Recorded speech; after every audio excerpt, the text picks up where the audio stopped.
ตัวตั้งใจเรียนเดี๋ยวเรื่องเงินจะจัดการโอเคไปกินข้าวครับ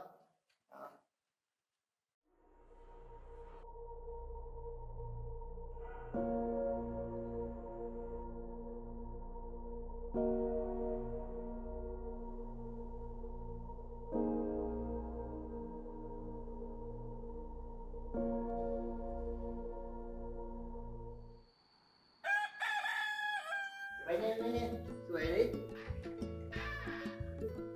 ไปอีดาวไป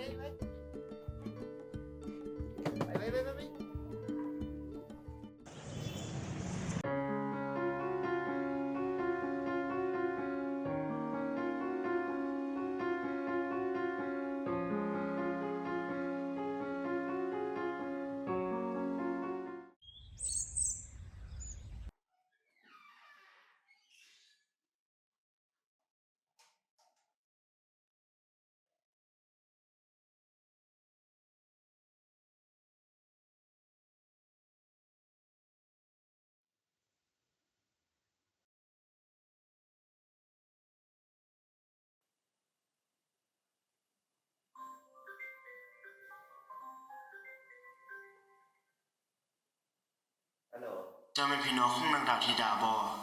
แม่นค่อยแม่นน้องสายเรา นี่เป็นทราบมาจากของหม้อเด้อดาวได้เกิดอุบัติเหตุอยากให้เจ้ามาขอฝันอยู่ที่ของหม้อเขาเด้อ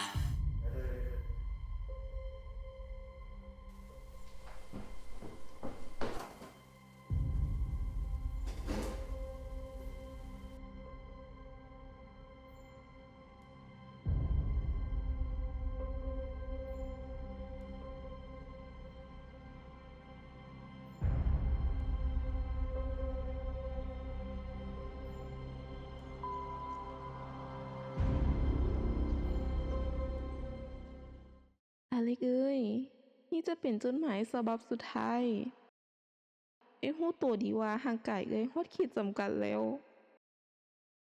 ท่านหมอได้บอกไว้ว่าเอ้ยเป็นพยาธิปอดอักเสบค่าใช้จ่ายในการปิ่นปอดสูงน้องเอาเงินก้อนนั้นไว้ไปเรียนซะเด้อ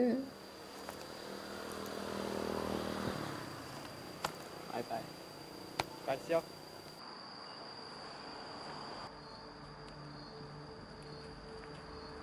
เอ้ยบ่อยากเป็นภาระเอ้ยต้องการให้โตเดินตามฝันและใช้ชีวิตให้ดีที่สุด